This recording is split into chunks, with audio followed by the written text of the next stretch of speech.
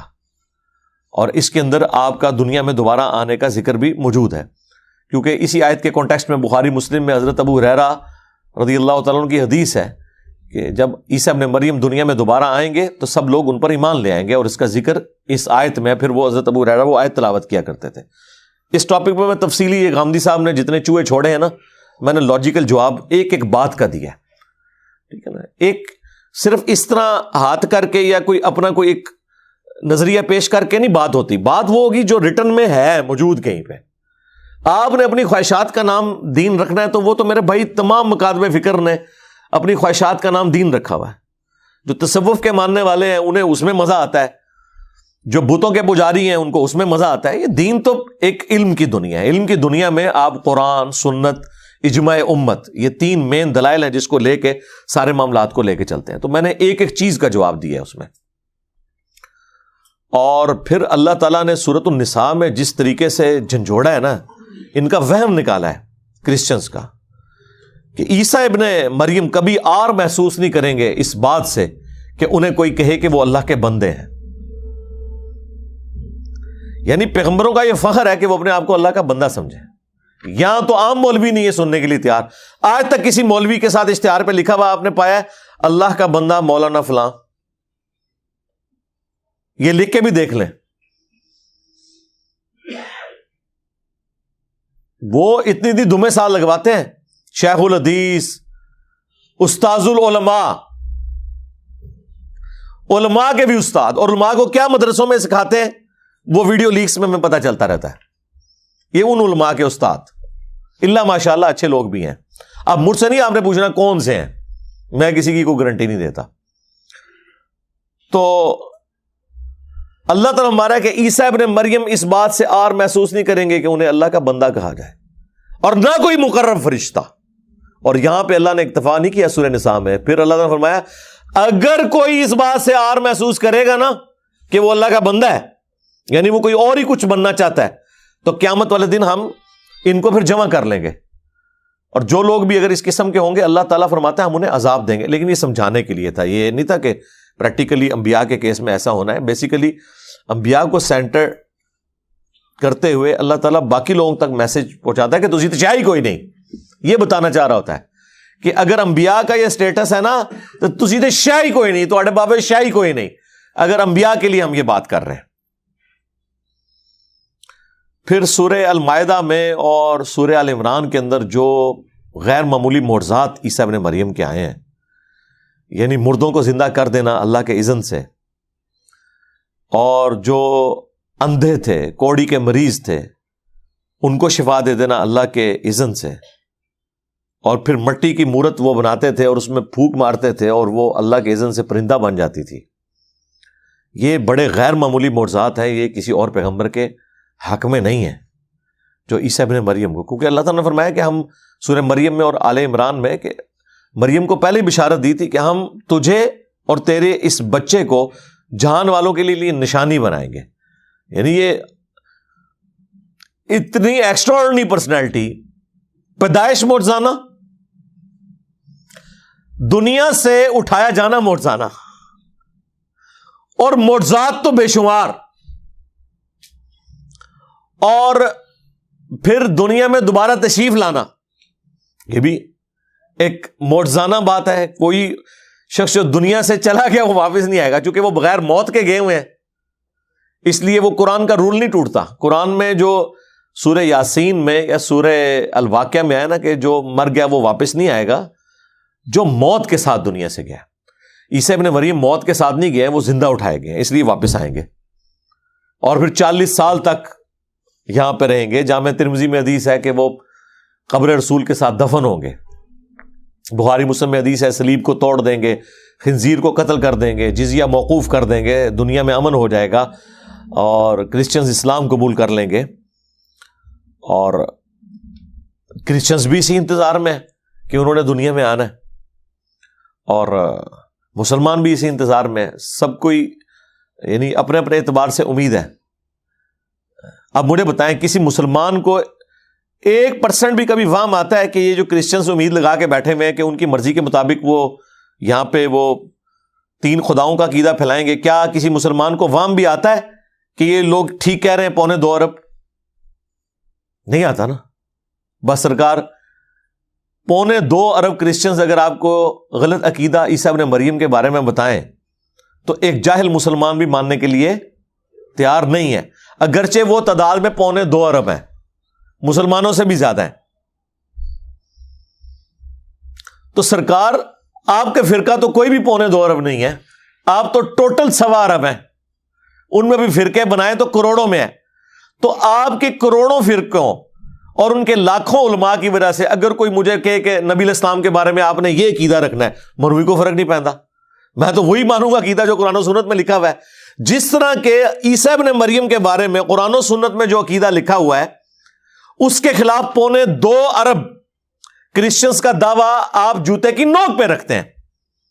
آپ کہتے ہیں نہیں یہ قرآن و سنت کے خلاف ہے، قرآن تو واضح ہے، قل هو اللہ احد اللہ الصمد لم یلد ولم یولد ولم یکن لہ کفوا احد۔ قرآن تو واضح ہے اس عقیدے میں کہ اللہ کا نہ کوئی بیٹا ہے اور نہ اس کا کوئی باپ ہے، اور پھر سورہ مریم میں جس شان سے آیا کہ قریب آسمان پھٹ پڑے اور زمین شک ہو جائے اور پہاڑ ریزہ ریزہ ہو جائیں، ان دعوا للرحمن ولدا، کہ انہوں نے رحمان کے لیے بیٹا تجویز کیا، تو آپ کہتے ہیں ہم تو قطعاً ماننے کے لیے تیار نہیں ہیں۔ تو بھائی 2.25 ارب لوگوں کی چیخو پکار آپ سننے کے لیے تیار نہیں ہیں، تو آپ کروڑوں میں بھی ہو، ہم آپ کی چیخوں کو کبھی خاطر میں نہیں لائیں گے۔ رسول اللہ کے بارے میں کوئی ایسا عقیدہ رکھنے کے اعتبار سے جو نبی علیہ السلام کی تعلیم کردہ تعلیمات قرآن و سنت کی شکل میں جو ہمارے پاس موجود ہیں ان کے خلاف ہو، سمپل ہے۔ آلریڈی یہ بھی تو یہی کچھ کر رہے ہیں نا، سارے مسلمان یہی کر رہے ہیں۔ تو ان لوگوں کی دھونس جس طرح آپ پہ اثر نہیں کرتی، اس طرح آپ کے علماء کی دھونس بھی ہم پہ کوئی اثر نہیں کرتی۔ میں نے اس لیے بارہ کہا ہے کہ جن بابوں کے بارے میں آپ کا عقیدہ ہے نا یہ قبر سے بھی نکل آئے اور ہم سے کلام بھی کرنا شروع کر دیں، تب بھی ہم کہیں گے حق وہ ہے جو قرآن و سنت میں لکھا ہوا ہے۔